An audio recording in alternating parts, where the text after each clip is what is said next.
صفحہ نمبر 83 جاری ہے۔ نمازی کا کسی سلام کرنے والے اشارہ سے جواب دینا، کیونکہ یہ حکمت سلام ہے۔ حالت نماز میں مربع بیٹھنا یعنی الٹی پلٹی مار کر بیٹھنا، کیونکہ ایسا بیٹھنا مصنوع طریقہ کے بیٹھنے کے خلاف ہے۔ صفحہ نمبر 84 نماز کے بغیر 4 زانوں بیٹھنے میں کوئی حرج نہیں۔ نمازی کا نماز کی حالت میں بالوں کا چھلا باندھنا، کیونکہ اس صورت میں سجدے کی حالت میں بال اس کے ساتھ سجدے میں شریک نہیں ہوتے۔ رومال سے سر کو اس طرح باندھنا کہ سر کا درمیانی حصہ کھلا رہے۔ نماز کی حالت میں کپڑوں کو ہاتھوں سے سمیٹنا آگے کی طرف یا پچھلی جانب۔ سجدے کی حالت میں نیز کپڑوں کو اس طرح سمیٹنا کہ درمیان سے اسے باندھ لیا جائے، کیونکہ ایسا کرنا خشوع کے خلاف ہے۔ نمازی کی حالت میں کپڑے لٹکانا، مثلا کوٹ وغیرہ بغیر آستین پہنے یعنی سر اور مونڈوں پر لٹکانا، کیونکہ یہ علامت ہے لاوبالی پن اور تکبر کی۔ نمازی کا اپنے آپ کو اس طرح کپڑوں سے لپیٹنا کہ اس سے دونوں ہاتھ اس کے باہر نہ نکل سکیں، کیونکہ یہ حیت یہودیوں کی سی ہے، یہ تب جب کہ کوئی عذر نہ ہو۔ اور کپڑے کا دائیں جانب کے بغل کے نیچے گزار کر اس کے دونوں پلوؤں کو بائیں شانے پر ڈالنا یا اس کے برعکس کرنا، کیونکہ مونڈوں کا چھپانا مستحب ہے۔ قیام کی حالت کے سوا دوسری حالت میں قرات کرنا، جیسے رکوع کی حالت میں اپنی قرات کو پورا کرے، کیونکہ اس صورت میں بے محل تلاوت کرنا پڑتا ہے۔ 2 رکعتوں والی نماز میں پہلی رکعت کو دوسری رکعت کی بنسبت لمبا کر کے پڑھنا، کیونکہ نفل نمازوں میں سہولت سے کام لیا جاتا ہے۔ تمام نمازوں میں دوسری رکعت کو پہلے کی بنسبت لمبا کر کے پڑھنا۔ فرضوں کی ایک رکعت میں کسی سورت کا بار بار پڑھنا۔ نماز میں قرآن مجید کا الٹا پڑھنا، یعنی پہلی رکعت میں ایک سورت یا آیتیں پڑھ لے اور دوسری رکعت میں اس سورت یا ان آیتوں کو پڑھے جو اس سے پہلے ہوں۔ 2 صورتیں 2 رکعتوں میں اس طرح پڑھنا کہ ایک درمیانی والی صورت کو چھوڑ دینا۔ نماز کے درمیان خوشبو سونگھنا، کیونکہ یہ کام نماز کا نہیں۔ نماز کی حالت میں 1 یا 2 دفعہ ہوا حاصل کرنے کے لیے کپڑا ہلانا یا پنکھا جلانا۔ سجدے کی حالت میں ہاتھ اور پاؤں کی انگلیوں کی رخ کا قبلہ کی طرف پھیرنا۔ رکوع کی حالت میں گھٹنوں کو ہاتھوں سے نہ پکڑنا، اسی طرح دونوں سجدوں کے درمیان ہاتھوں کا رانوں پر نہ رکھنا۔ نماز کی حالت میں جمائی لینا، کیونکہ یہ سستی کی علامت ہے۔ حالت نماز میں آنکھوں کا بند رکھنا اور اسی طرح آسمان کی طرف آنکھوں کا اٹھانا۔ حالت نماز میں انگڑائی لینا، کیونکہ یہ سستی کی علامت ہے۔ ایسا کام جو کہ نماز کے منافی ہو اس کی تھوڑی سی مقدار بھی کرنا۔ جوئے کا حالت نماز سے پکڑنا اور اس کو مارنا، جبکہ اس سے تکلیف نہ ہو، اور اگر جوئیں کاٹتی ہو اور اس سے تکلیف ہوتی ہو تو پھر مکروہ نہیں۔ حالت نماز میں ناک اور منہ کو چھپائے رکھنا، کیونکہ یہ عمل یہودیوں کے عمل کے موافق ہے۔ ایسی چیز کا منہ میں ڈالنا یا رکھنا جو مصنوع طریقے سے قرات کے لیے رکاوٹ بنے، اور اگر بالکل پڑھنے سے روکے تو پھر نماز درست ہی نہیں بلکہ فاسد ہو جاتی ہے۔ امامے کے پیچ پر سجدہ لگانا بغیر ضرورت کے اور گرمی اور سردی سے بچنے کے لیے ایسا کرے تو اس میں کوئی کراہت نہیں، اور تصویر پر سجدہ لگانا مکروہ ہے۔ بغیر کسی عذر کے صرف ماتھے پر سجدہ کرنا اور ناک کو اس میں شامل نہ کرنا۔ راستے میں نماز پڑھنا اور حمام، غسل خانہ میں اور بیت الخلاء میں اور مقبرہ میں اور کسی دوسرے شخص سے زبردستی قبضہ کی ہوئی زمین پر اس زمین کے مالک کی اجازت کے بغیر نماز پڑھنا۔ نجاست کے قریب نماز پڑھنا، کیونکہ نزدیک والی چیز کو اس چیز کے حکم میں شمار کیا جاتا ہے، یعنی وہ یوں سمجھا جاتا ہے کہ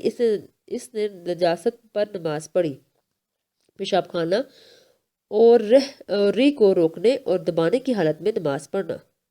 ایسی نجاست کے ہوتے ہوئے کہ جو مانع صحت نماز نہ ہو۔ نماز پڑھنا سوا اس صورت کے کہ جب نماز کا وقت خارج ہونے والا ہو یا جماعت فوت ہونے والی ہو، کیونکہ نماز کو اپنے وقت سے نکالنا حرام ہے،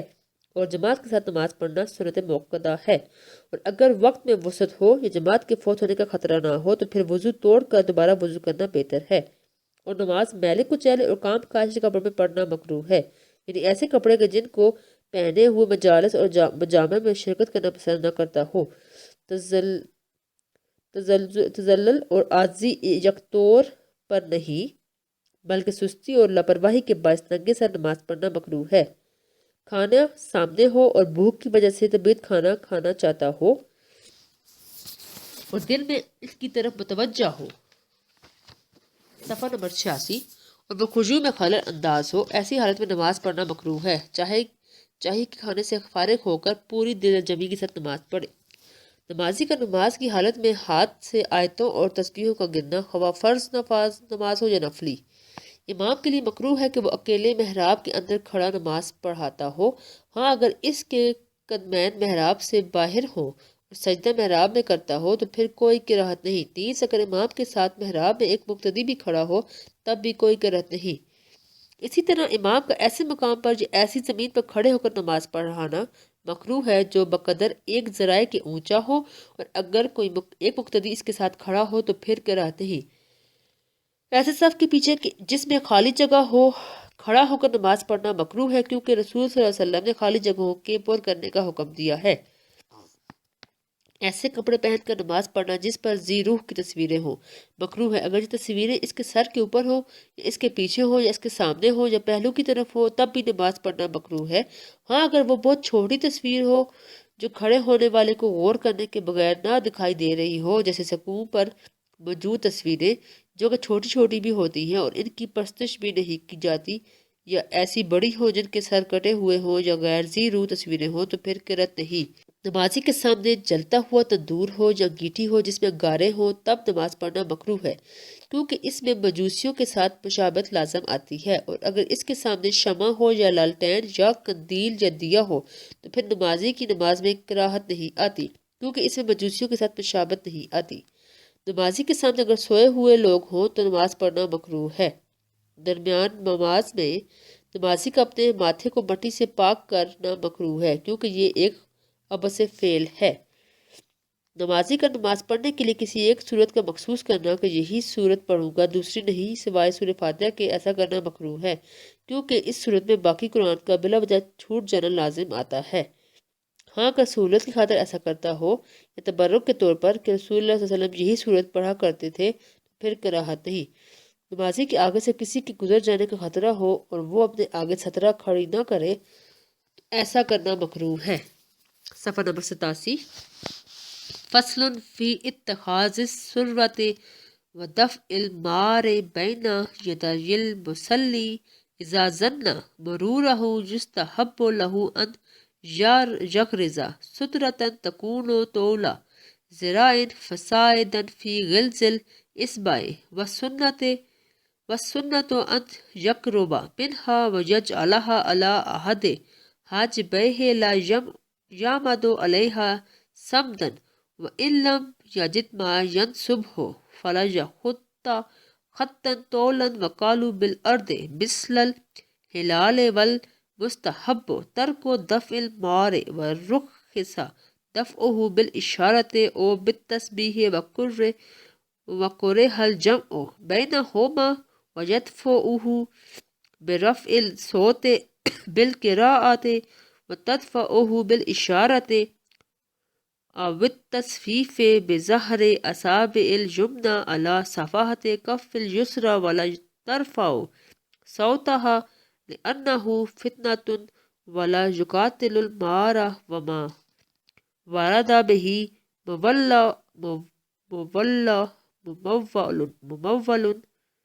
مول بأنہ کان والعمل مباح وقد نسخ۔ ترجمہ: فصل ہے سترہ کے رکھنے اور نمازی سے آگے گزرنے والے کو روکنے میں۔ اگر کسی کے گزرنے کا گمان ہو تو نماز پڑھنے والے کے لیے مستحب ہے کہ گاڑ دے سترہ جس کی لمبائی ایک ذراع یا اس سے زیادہ ہو، ایک انگلی کی موٹائی میں، اور یہ سنت ہے کہ اس سترہ کے قریب رہے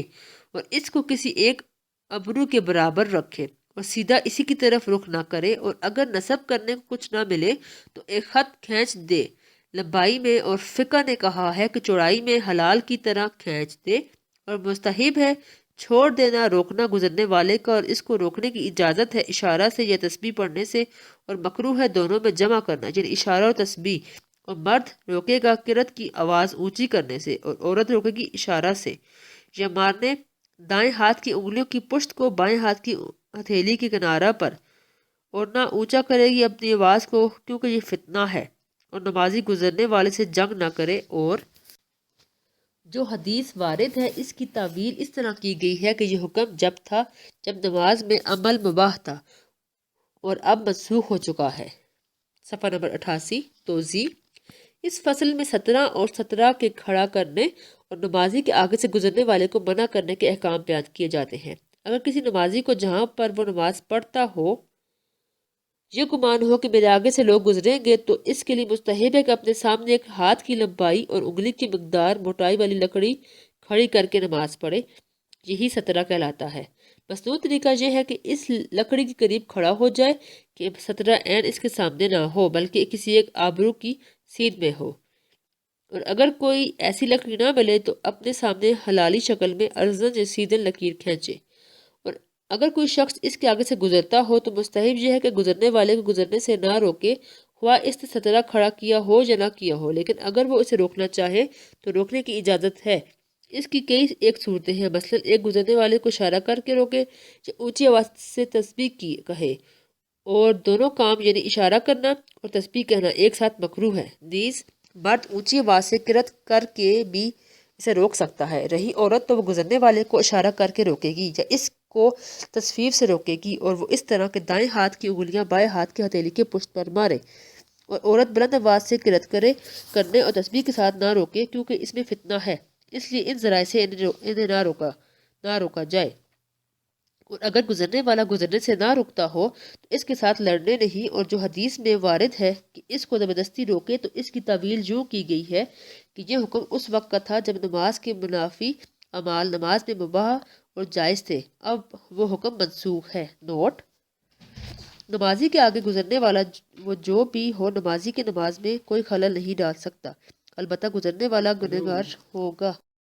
صفحہ نمبر 88 جاری ہے۔ نوٹ: نمازی کے آگے گزرنے والا وہ جو بھی ہو نمازی کی نماز میں کوئی خلل نہیں ڈال سکتا، البتہ گزرنے والا گنہگار ہوگا، کیونکہ رسول اللہ صلی اللہ علیہ وسلم نے فرمایا کہ اگر نمازی کے آگے گزرنے والے کو اس گزرنے کے گناہ کا علم ہوتا تو اسے 40 تک ٹھہرنا بہتر معلوم ہوتا۔ راوی نے صرف 40 فرمایا، ہو سکتا ہے کہ اس سے 40 سال مراد ہوں۔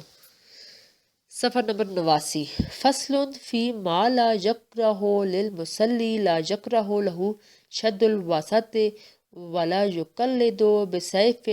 ونحوہ اذا لم یشتغل بحرکتہ ولا عدم ادخال یدیہ فی فرجیہ وشکہ علی المختار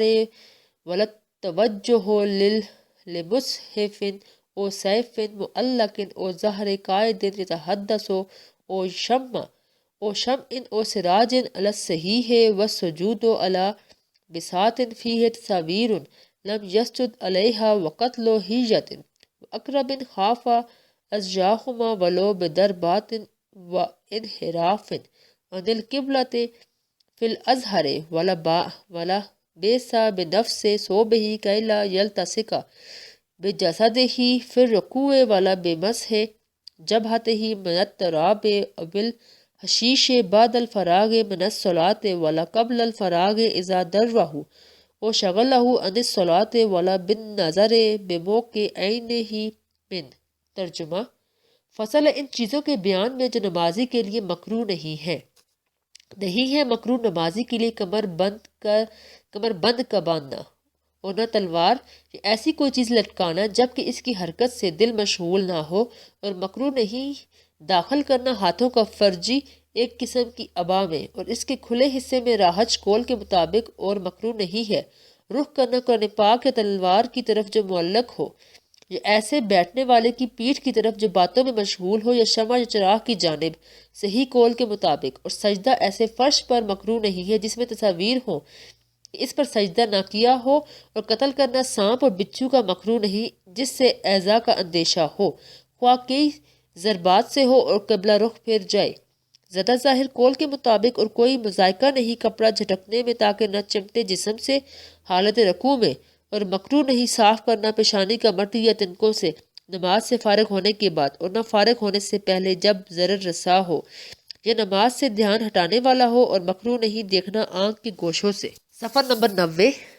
غیر تحویل الوجہ ولا باس بالصلاۃ علی الفرش والبسط واللبود والافضل الصلاۃ علی الارض او علی ما تنبتہ ولا باس بتکرار السورۃ فی الرکعتین من النفل۔ ترجمہ: بغیر چہرہ گھمائے اور کوئی مذائقہ نہیں نماز پڑھنے میں چٹائیوں پر، فرشتوں پر اور نمدوں پر افضل ہے نماز پڑھنا زمین پر یا ایسی چیز جو زمین اگاتی ہے، اور کوئی حرج نہیں ایک سورت کے مقرر بڑھنے میں نفل کی 2 رکعتوں میں۔ توضیح: اس فصل میں ان چیزوں کا بیان ہے جو نمازی کے لیے مکروہ نہیں ہے۔ نمازی کے لیے کمر باندھ کر نماز پڑھنا مکروہ نہیں، کیونکہ اس میں عورت کی حفاظت بھی ہوگی اور چستی سے نماز بھی ادا کر سکے گا۔ تلوار یا کسی اور ہتھیار کو گلے میں لٹکا کر نماز پڑھنا جبکہ اس کا ہلنا ادائیگی نماز میں حارج نہ ہو مکروہ نہیں۔ اگر کوئی نمازی فرجیہ پہنے ہوئے ہو، فرجبہ اس قبا کو کہتے ہیں جو پیچھے کی جانب سے کھلی ہو، تو اگر وہ اپنے ہاتھ فرجیہ میں داخل نہ کرے اور نہ قبا کے دامن کے نیچے داخل کرے تو اس کے نماز میں کراہت نہیں آتی۔ شق قبا کے دامن کو کہتے ہیں۔ بعض علماء نے شق سے شقہ مراد لیا ہے تو اس صورت میں مطلب ہوگا کہ اگر کسی نے شقہ یا فرجیہ پہن لیا ہے اور نمازی نے اس میں ہاتھ داخل نہ کیے تو مختار مسلک کے مطابق اس میں کوئی کراہت نہیں۔ اگر نمازی کے سامنے مصحف لٹکا ہو یا تلوار لٹکی ہو، اس کی طرف رخ کر کے نماز پڑھتا ہو تو اس میں کوئی کراہت نہیں۔ اگر کوئی شخص بیٹھا باتیں کر رہا ہو، اس کے پیٹھ نمازی کی طرف ہو، کیونکہ ایسی صورت بھی کسی کی پرستش نہیں کی جاتی، یا نمازی کے آگے شمع روشن ہو یا دیا جل رہا ہو تو اس کی نماز میں کراہت نہیں آتی۔ صحیح قول کے مطابق کیونکہ اس میں آتش پرستوں سے مشابہت نہیں ہوتی۔ ایسے فرش پر نماز پڑھنا جس پر جانداروں کی تصاویر ہوں جبکہ وہ سجدہ گاہ میں نہ ہو مکروہ نہیں۔ اگر نمازی کو نماز کی حالت میں کوئی سانپ بچھو کاٹنے کا خطرہ ہو تو نماز کی حالت میں اس کے مار ڈالنے سے کوئی کراہت نہیں آتی، اگرچہ ان کے مارنے میں اسے کئی ضربات لگانے پڑے اور قبلہ سے بھی اس حالت میں اس کا رخ پھر جائے ظاہر روایت کے مطابق۔ اگر نمازی نماز کی حالت میں اپنے کپڑوں کو عمل قلیل کر کے جھٹکا دے تاکہ رکوع میں جاتے وقت اس کے بدن سے چپکے نہیں، صفحہ نمبر 91، اور اس کے اعضاء کی صورت ظاہر نہ ہو تو اس میں کوئی کراہت نہیں۔ ماتھے کو نماز سے فراغت کے بعد مٹی یا گھاس وغیرہ سے صاف کرنے میں کوئی حرج نہیں۔ اگر نماز کی حالت میں ماتھے پر لگی ہوئی مٹی یا گھاس وغیرہ نمازی کو تکلیف دیتی ہو یا اس کی نماز میں مخل ہوتی ہو، نماز کی حالت میں اس کے صاف کرنے میں کوئی حرج نہیں۔ کنکنیوں یعنی آنکھ کے گوشوں سے دیکھنا بھی حارج صلاۃ نہیں، لیکن اس شرط پر کہ چہرہ مڑنے نہ پائے، لیکن بہتر یہی ہے کہ ایسا نہ کرے کہ ایسا کرنا ادب کے خلاف ہے۔ قالینوں، فرشوں اور نمدوں پر نماز پڑھنے میں کوئی حرج نہیں۔ اگر گرمی، سردی اور کنکریوں کی سختی سے بچاؤ کے لیے بھی کوئی چیز بچھا کر اس پر سجدہ کیا جائے تو بھی کوئی حرج نہیں، لیکن زمین پر نماز پڑھنا بہتر ہے۔ ہاں، ان چیزوں پر جو زمین کی پیداوار ہو جیسے چٹائی اور گھاس وغیرہ، کیونکہ اس میں تواضع زیادہ ہے۔ نفل نماز کے دونوں رکعتوں میں ایک ہی صورت پڑھنے میں کوئی حرج نہیں، کیونکہ نفل نمازوں میں وسعت اور سہولت زیادہ ہوتی ہے۔ فصل فیما یوجب قطع الصلاۃ وما یجیزہ وغیر ذالک یجب قطع الصلاۃ باستغاثۃ ملہوف بالمصید لا بنداء احد ابویہ ویجوز قطعها بسرقۃ ما یساوی درہما ولو لغیرہ وخوف ذئب علی غنم او خوف تردج عاما فی بئر ونحوہ واذا خافت قابلات موت الولد والا فلا باس بتاخیرہ۔ ترجمہ: فصل ان چیزوں کے بارے میں جن کے باعث نماز توڑنا واجب ہے اور جن کے باعث نماز توڑنا جائز ہے، اور ان کے علاوہ واجب ہے توڑ دینا نماز کا کسی مصیبت زدہ کی فریاد پر، نمازی نہ والدین میں سے کسی ایک کے پکارنے پر، اور جائز ہے نماز کا توڑنا کسی ایسی چیز کی چوری جو ایک درہم کے مساوی ہو اگرچہ نمازی کے علاوہ کسی اور ہی کی کیوں نہ ہو،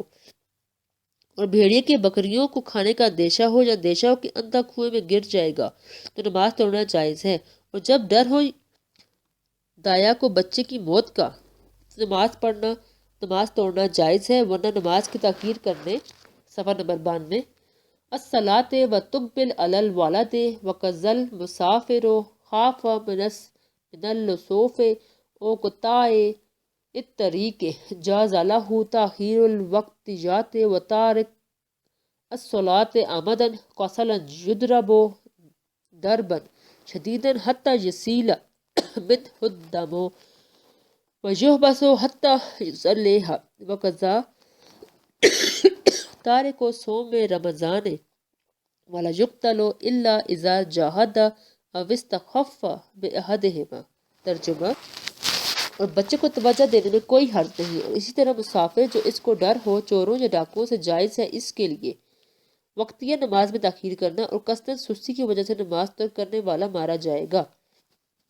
سخت مار جہاں تک کہ اس سے خون بہنے لگے اور اسے قید میں ڈالا جائے، یہاں تک کہ نماز پڑھنی شروع کر دے، اور اسی طرح کا برتاؤ کیا جائے۔ جو رمضان کے روزے چھوڑ دے اور قتل نہیں کیا جائے گا، مگر جب انکار کر دے فرضیت کا یا توہین کسی ایک کی کر دے تو قتل کر دینا درست ہوگا۔ توضیح: اس فصل میں ان باتوں کا بیان ہوگا جن کے باعث نماز توڑنا واجب ہوتا ہے، اور وہ چیزیں جن کے باعث نماز توڑنا جائز ہوتا ہے، اور ان کے علاوہ اور چیزیں۔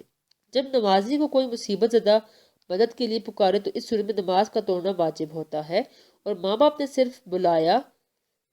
مدد کے لیے نہیں پکارا، تو نماز توڑنا درست نہیں، کیونکہ بلا ضرورت نماز توڑنا جائز نہیں۔ لیکن یہ خیال رہے کہ اس مسئلے کا تعلق فرض نمازوں کے ساتھ ہے۔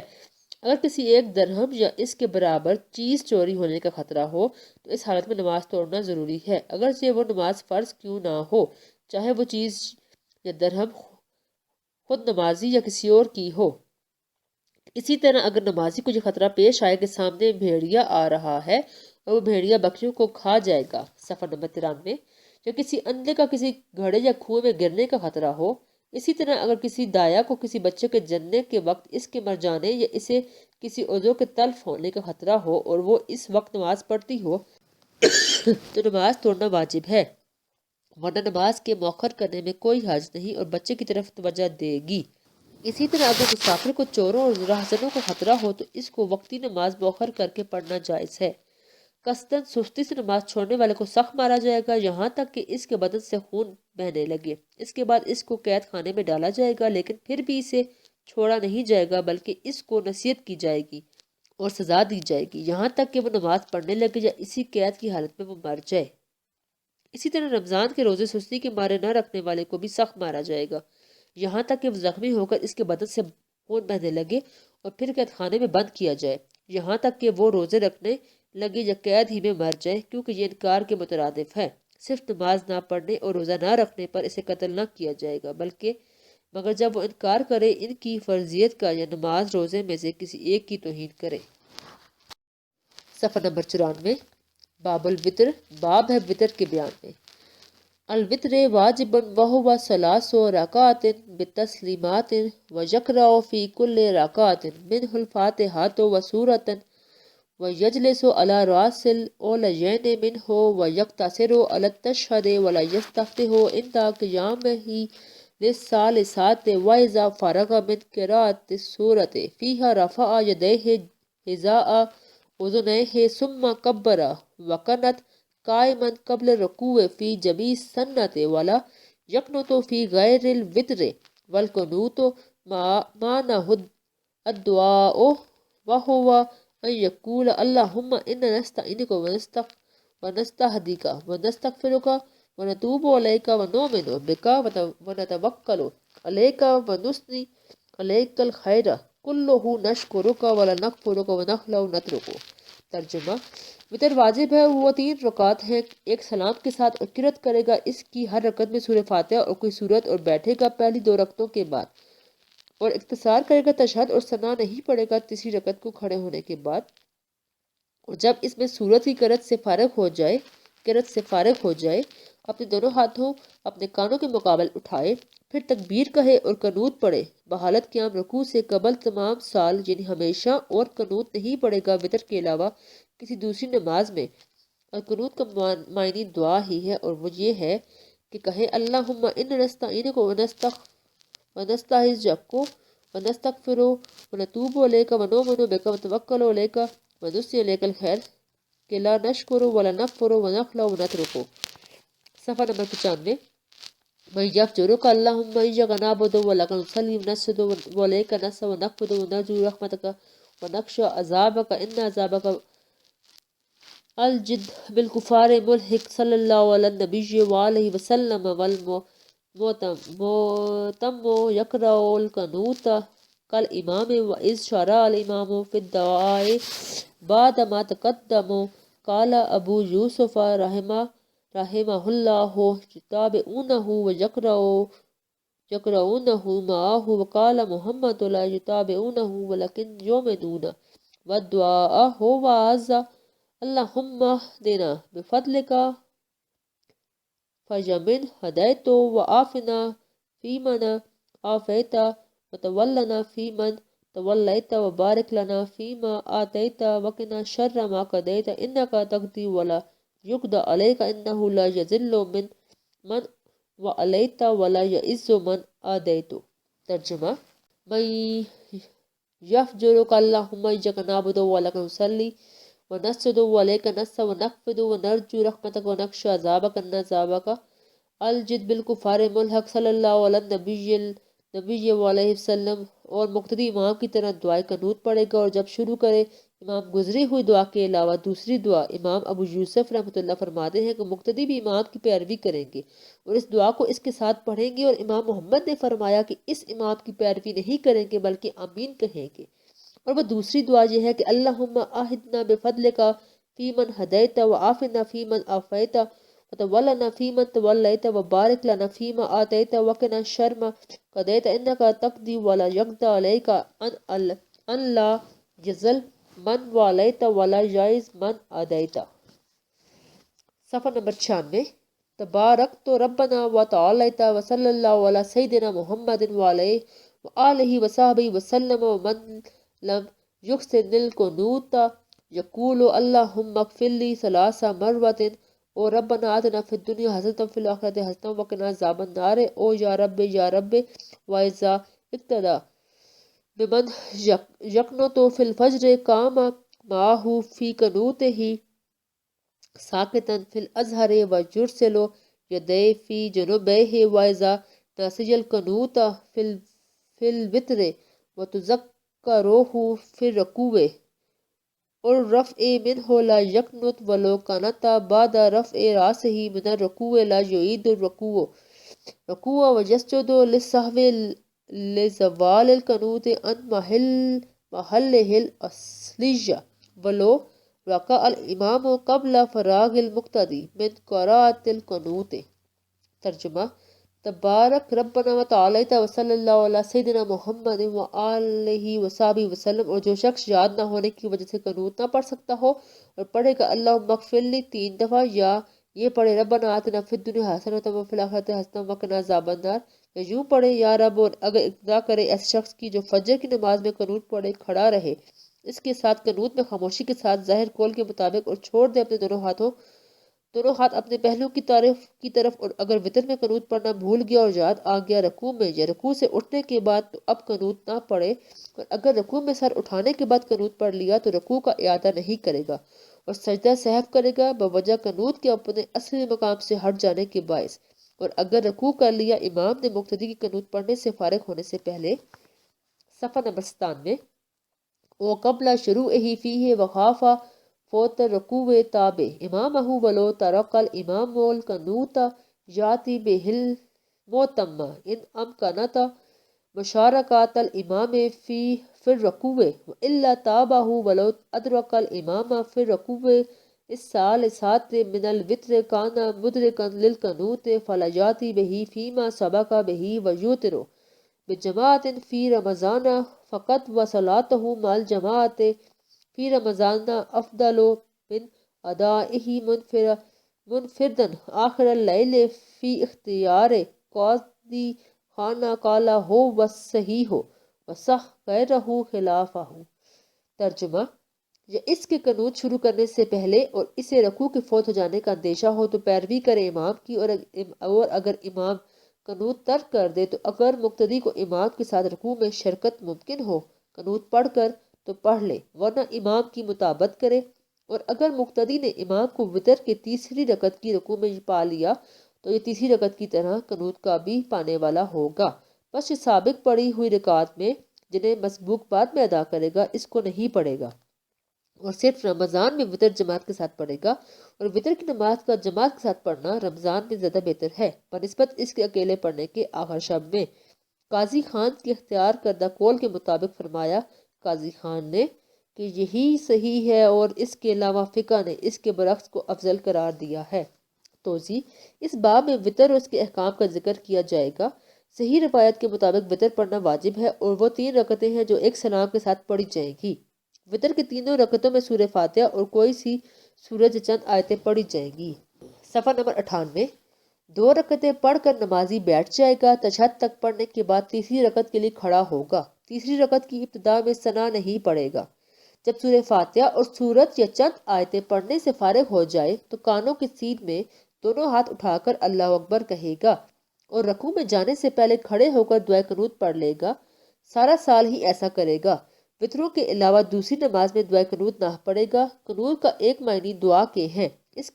کے الفاظ جو حضرت عبداللہ بن مسعود سے منقول ہیں وہ کتاب میں درج ہیں، جس کا ترجمہ یہ ہے کہ اے اللہ، ہم تجھ سے اطاعت اور عبادت کی مدد مانگتے ہیں اور آپ کے مرضیات کی ہدایت کے طلبگار ہیں، اور آپ سے مغفرت مانگتے ہیں کہ ہمیں شرمندہ نہ کر ہمارے عیوب پر پردہ ڈال دے، اور گناہوں کو چھوڑ کر تیری طرف رجوع کرتے ہیں اور تجھ پر اور ان تمام چیزوں پر جو آپ کی طرف نازل ہوتی ہیں ان پر ایمان لاتے ہیں، دل سے یقین رکھتے ہیں اور زبان سے اقرار کرتے ہیں، اور آپ پر ہم توکل اور بھروسہ رکھتے ہیں، اپنے عاجزی کے سبب اپنے سارے کام آپ کے سپرد کرتے ہیں اور آپ کی ہر بھلائی کے ساتھ تعریف کرتے ہیں، اور اقرار کرتے ہیں کہ یہ ساری نعمتیں آپ کی طرف سے فضل و احسان کے طور پر ہیں، اور آپ کی تمام انعامات اور احسانات کا شکر ادا کرتے ہیں اور انعامات کی ناشکری نہیں کرتے، اور ہم چھوڑتے ہیں اور جدا ہوتے ہیں تمام ان لوگوں سے جو تیری نعمتوں کا انکار کرتے ہیں۔ اے اللہ، ہم خاص تیری ہی عبادت کرتے ہیں، تیرے سوا کسی اور کی بندگی نہیں کرتے، اور خاص تیرے لیے نماز پڑھتے ہیں، یعنی ساری عبادات بدنی میں سے اعلیٰ ترین عبادت نماز پڑھتے ہیں اور خصوصیت کے ساتھ سجدہ کرتے ہیں، جو کہ بندگی اور عجز و انکسار کی اعلیٰ حیت ہے، اور ایسے اعمال کے بجا لانے کی طرف دوڑتے ہیں، ایک دوسرے سے آگے بڑھتے ہیں جو آپ کے قرب کا ذریعہ ہو، اور پورے نشاط کے ساتھ تیری بندگی بجا لانے کے لیے جلدی سے آگے بڑھتے ہیں، اور ہم تیری رحمت کے امیدوار ہیں، اپنی رحمت سے ہمیں محروم نہ رکھ، اور تیری عذاب سے ڈرتے ہیں،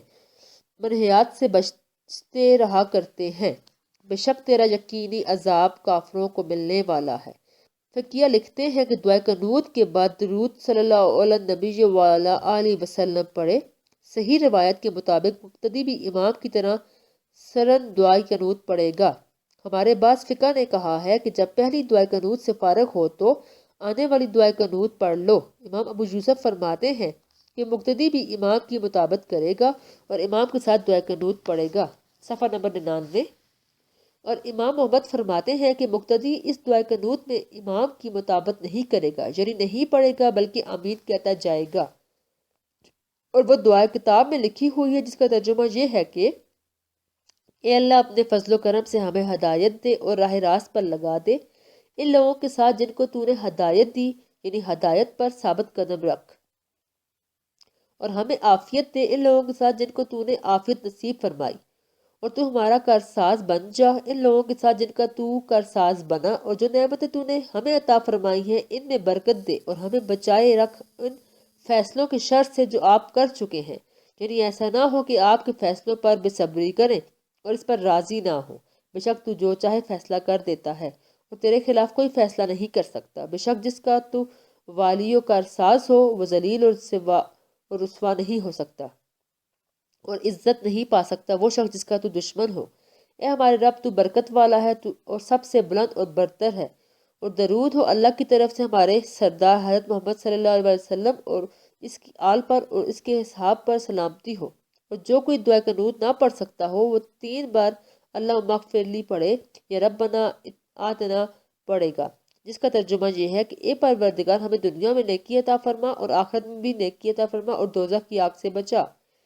اور اگر یہ دعا بھی اچھی طرح نہیں پڑھ سکتا تو وہ یا رب یا رب یا رب، اے میرے پروردگار، اے میرے پروردگار، اے میرے پروردگار 3 بار کہے گا۔ اگر مقتدی امام کے ساتھ نماز کی حالت میں اس طرح شریک ہو جائے جو صبح کی نماز میں دعائے قنوت پڑھتا ہو تو وہ اس قدر خاموش کھڑا رہے گا اور دونوں ہاتھوں کو اپنے پہلوؤں میں لٹکائے رکھے گا۔ صبح کی نماز میں قرأت کے بعد رکوع سے قبل آفات و مصائب عام کے ازالے کے لیے قنوت نازلہ پڑھی جاتی ہے، اور اگر کوئی نمازی وتر نماز کے دوران دعائے قنوت پڑھنا بھول جائے اور رکوع کی حالت میں یاد آ جائے یا رکوع سے اٹھتے وقت یاد آ جائے تو صحیح روایت کے مطابق وہ دعائے قنوت نہیں پڑھے گا، اور اگر اس نے رکوع سے اٹھنے کے بعد دعائے قنوت پڑھ لی تو پھر دوبارہ رکوع نہیں کرے گا اور آخر میں سجدہ سہو کرے گا، کیونکہ دعائے قنوت کو اپنی اصل جگہ سے ہٹایا گیا۔ اور اگر کوئی مقتدی دعائے قنوت پڑھنے سے ابھی فارغ نہیں ہوا یا اس نے ابھی پڑھنا شروع بھی نہیں کیا کہ امام رکوع میں چلا گیا، اب اگر مقتدی دعائے قنوت پڑھنا چاہتا ہو تو رکوع کے فوت ہو جانے کا خطرہ ہے، تو وہ امام کی مطابقت کرے گا، رکوع میں چلا جائے گا، اور اگر رکوع کے فوت ہونے کا خطرہ نہ ہو تو پھر دعائے قنوت پڑھے گا، کیونکہ ممکنہ حد تک دونوں واجبوں پر عمل ہو سکے گا۔ صفحہ نمبر 100۔ اگر امام نے دعائے قنوت چھوڑ دی اور دعا پڑھنے کے ساتھ مقتدی کو امام کے ساتھ رکوع میں شریک ہونا ممکن ہو تو قنوت پڑھے گا، ورنہ پھر امام کی مطابقت کرے گا۔ اگر کوئی مقتدی امام کے ساتھ جماعت میں اس وقت شریک ہوا کہ امام نے دعائے قنوت پڑھی ہو اور وہ رکوع کی حالت میں ہو تو بقیہ نماز میں اسے دوبارہ نہیں پڑھے گا، کیونکہ وہ حتماً اس میں شریک ہوا۔ صرف رمضان شریف میں وطر امام کے ساتھ باجماعت پڑھے گا۔ وطر کی نماز کا رمضان شریف میں امام کے ساتھ باجماعت پڑھنا آخر رات میں تنہا پڑھنے سے زیادہ بہتر ہے۔ اسی مسلک کو قاضی خان نے اختیار کیا ہے اور اس نے کہا ہے کہ یہی صحیح ہے، اور اس کے علاوہ دیگر فقہ نے اس کے خلاف کو افضل قرار دیا ہے کہ وطر نماز کو گھر میں جا کر تنہا پڑھ لینا جماعت کے ساتھ پڑھ لینے سے بہتر ہے۔ فصل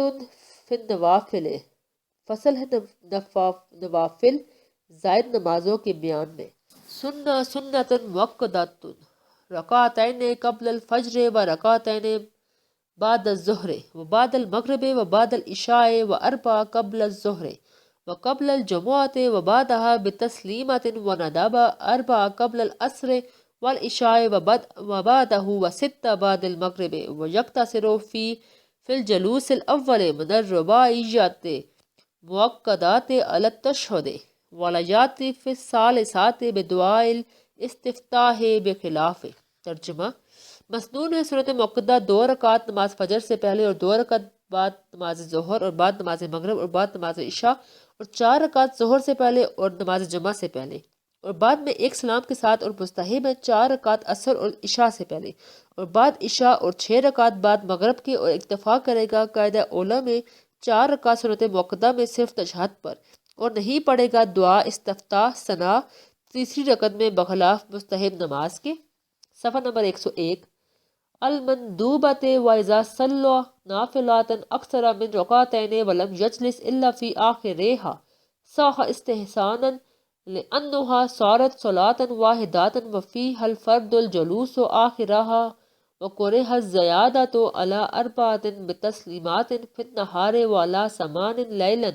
والافضل فیہما روائن عند ابی حنیفہ وعندہم الافضل فی اللیل مثنی مثنی وبہ یفتیٰ وصلاۃ اللیل افضل من صلاۃ النہار وطول القیام احب من کثرۃ السجود۔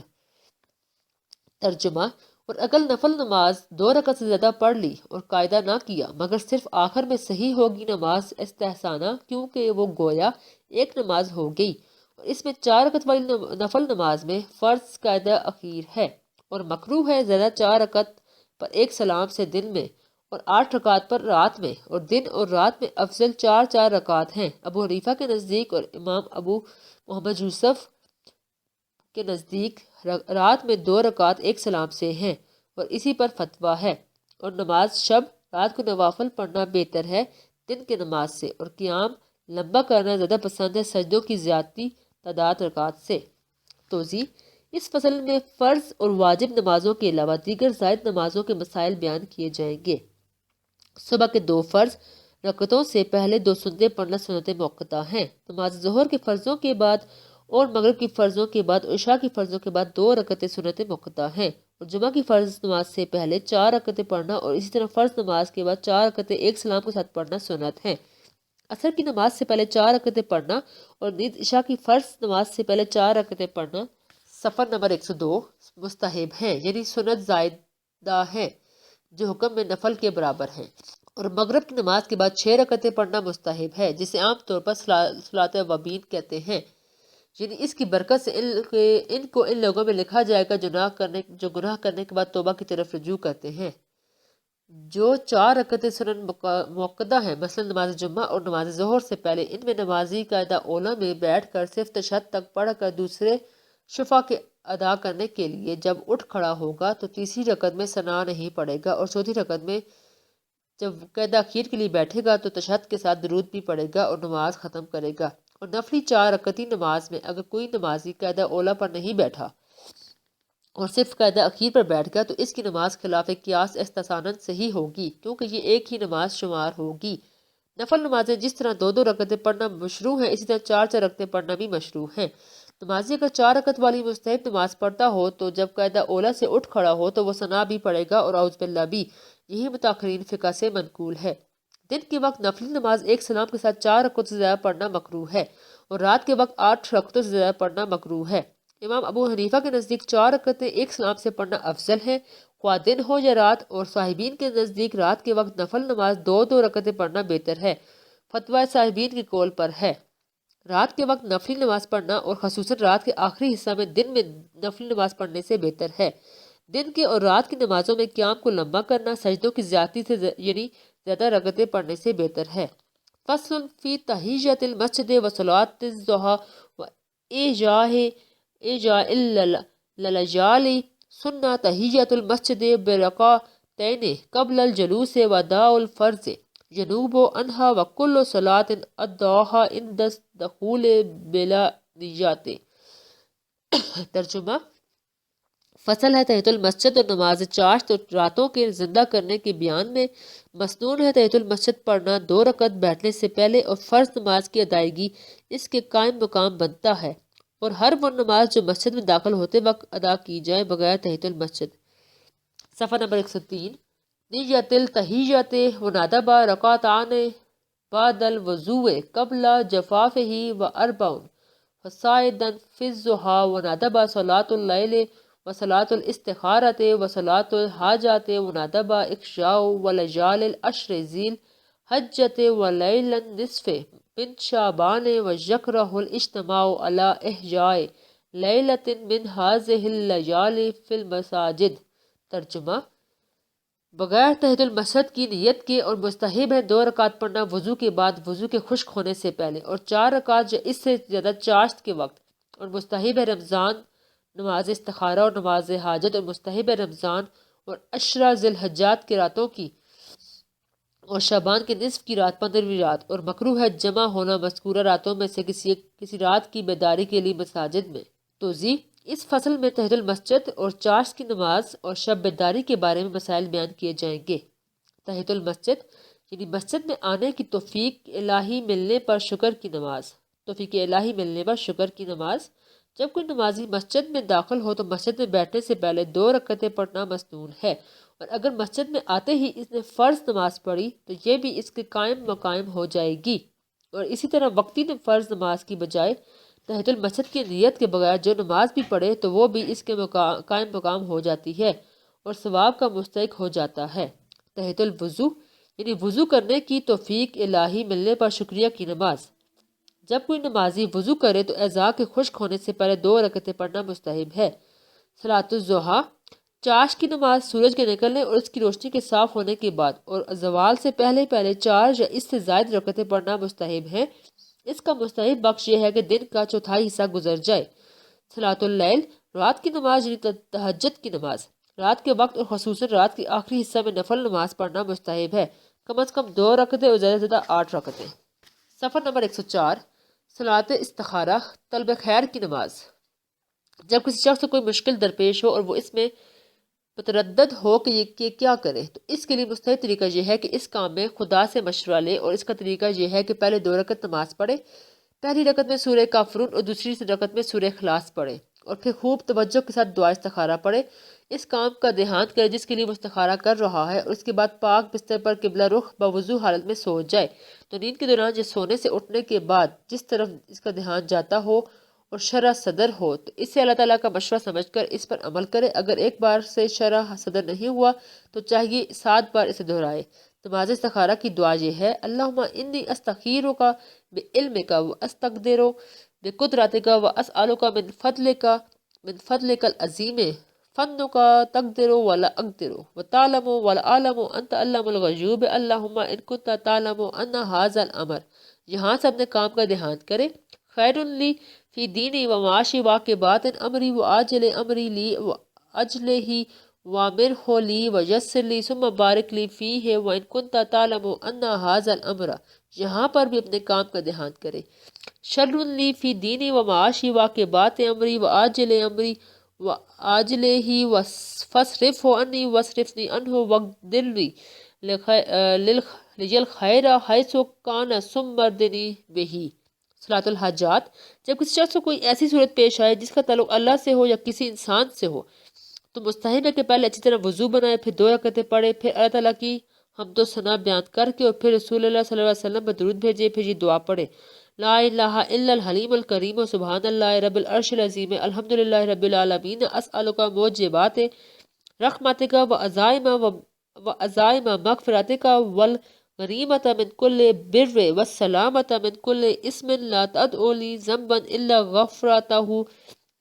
ولا ہما الا فرجتہ ولا حاجات لک فیہا ردن الا قضیتہا یا ارحم الراحمین۔ اور دعا کرتے وقت اپنی حاجت کا دھیان رکھے۔ اور رمضان شریف کی آخری 10 راتوں میں بیدار رہنا مستحب ہے کیونکہ اس عشرہ اخیر میں شب قدر کے پا لینے کی زیادہ توقع ہے۔ سفر نمبر 105۔ عید الاضحیٰ اور عید الفطر کی راتوں میں بیدار رہنا بھی مستحب ہے۔ اس میں سحری کے وقت زیادہ استغفار کیا کرے اور کہا کرے: اللہم انت ربی لا الہ الا انت خلقتنی وانا عبدک وانا علی عہدک ووعدک ما استطعت اعوذ بک من شر ما صنعت ابوء لک بنعمتک علی وابوء بذنبی اغفر لی فانہ لا یغفر الذنوب الا انت۔ یہ سید الاغفار کہا جاتا ہے۔ ذی الحج کے 10 ابتدائی راتوں میں بیدار رہنا بھی مستحب ہے۔ 15ویں شعبان کی رات کو جاگنا بھی مستحب ہے۔ ان راتوں میں تسبیح کیا کرے اور رسول اللہ صلی اللہ علیہ وسلم پر درود بھیجتا رہے۔ ان مذکورہ بالا راتوں میں کسی رات کی بیداری کے لیے مسجدوں میں جمع ہونا مکروہ ہے کیونکہ رسول اللہ صلی اللہ علیہ وسلم آپ کے اصحاب سے ایسا کرنا منقول نہیں۔ فصل فی صلاۃ النفل جالسا والصلاۃ علی الدابات یزوج النفل قائدا مع القدرۃ علی القیام لیکن لہ نصف اجر القائم الا من عذر ویقعد کالمتشاہد فی المختار وجاز اتمامہ قائدا بعد افتتاحہ قائما بلا کراہۃ علی الاصح ویتنفل راکبا خارج المصر مومیا الی ای جہۃ توجہت دباتہ وبنا بنزولہ لا بروکو بہی۔ ترجمہ: فصل ہے بیٹھ کر نفل نماز پڑھنے اور سواری پر نماز پڑھنے کے بیان میں۔ جائز ہے بیٹھ کر نفل نماز پڑھنا بما قدرت کے قیام پر، لیکن اس کے لیے نصف اجر ہے بنسبت کھڑے ہو کر پڑھنے کے، مگر عذر کے ساتھ اور بیٹھے کا تہجد پڑھنے والے کی طرح راجح قول کے مطابق۔ اور جائز ہے پورا کرنا نفل نماز کا بیٹھ کر بعد اس کے شروع کیا ہو کھڑے ہو کر بغیر کسی کراہت کے زیادہ صحیح قول کے مطابق۔ اور درست ہے نفل نماز پڑھنا سوار کے لیے شہر سے باہر اشارے سے، جس طرف سے بھی اس کی سواری کو رخ ہو، اور بنی کرے گا اترنے پر اور نہ سوار ہونے پر۔ سفر نمبر 106۔ وَلَوْ كَانَ بِالنَّوَافِلِ لِلرَّاتِبَاتِ وَعَنْ أَبِي حَنِيفَةَ رَحِمَهُ اللَّهُ تَعَالَى أَنَّهُ يَنْزِلُ لِسُنَّةِ الْفَجْرِ لِأَنَّهَا أَقْدَمُ مِنْ غَيْرِهَا وَجَازَ لِلْمُتَوِّئِ الْإِتْكَاءُ عَلَى شَيْءٍ إِنْ تَعِبَ بِلَا كَرَاهَةٍ وَإِنْ كَانَ بِغَيْرِ عُذْرٍ كُرِّهَ فِي الْأَزْهَرِ لَا سَاعَةَ الْأَدَبِ وَلَا يَمْنَعُ صِحَّةُ الصَّلَاةِ عَلَى الدَّبَّاتِ نِجَاسَةٌ عَلَيْهَا وَلَوْ كَانَتْ فِي السَّرْجِ وَالرَّاكِبِينَ عَلَى الْأَصَحِّ وَلَا تَصِحُّ صَلَاةُ الْمَاشِي بِالْإِجْمَاعِ۔ ترجمہ: اور اگرچہ وہ سنتیں موقدہ کیوں نہ ہو، اور ابو حنیفہ رحمۃ اللہ سے روایت ہے کہ نماز پڑھنے والا فجر کی سنتوں کے لیے سواری سے اترے گا بوجہ زیادہ موقدہ ہونے بنسبت دوسری سنتوں کے، اور جائز ہے نفل نماز پڑھنے والے کے لیے سہارا لینا کسی چیز کا اگر تھک جائے بغیر کسی کراہت کے، اور اگر تھکن وغیرہ کے عذر کے بغیر ہو تو مکروہ ہے زیادہ ظاہر قول کے مطابق بوجہ سوء ادب کے، اور مانع نہیں ہے نماز کی صحت کے لیے سواری پر کوئی نجاست اگرچہ ہو وہ ذہن پر یا رکابوں میں زیادہ صحیح قول کے مطابق، اور صحیح نہیں ہے پیادہ چلنے والے کی نماز چلنے کی حالت میں متفقہ طور پر۔ توضیح: اس فصل میں بیٹھ کر نفل نماز پڑھنے اور سوار ہونے کی حالت میں نماز پڑھنے کے بارے میں مسائل بیان ہوں گے۔ کھڑے ہونے پر قدرت رکھنے کے باوجود بیٹھ کر نفل نماز پڑھنا جائز ہے، لیکن اس کا اجر کھڑے ہو کر پڑھنے کی بنسبت آدھا ہوگا، مگر عذر کی حالت میں بیٹھ کر نماز پڑھنے کا پورا ثواب ملے گا۔ نفل نماز پڑھنے والا اس طرح بیٹھے گا جس طرح نماز تشہد کے لیے بیٹھتا ہے، یہی قول راجح ہے۔ اگر کسی نے نفل نماز کو کھڑے ہوئے شروع کی اور پھر بیٹھ کر پڑھنے لگا تو اس نماز کو پورا کرنا بلا کراہت درست ہے صحیح قول کے مطابق، کیونکہ نفل نماز میں قیام فرض نہیں، اس لیے اس کا چھوڑ دینا جائز ہے۔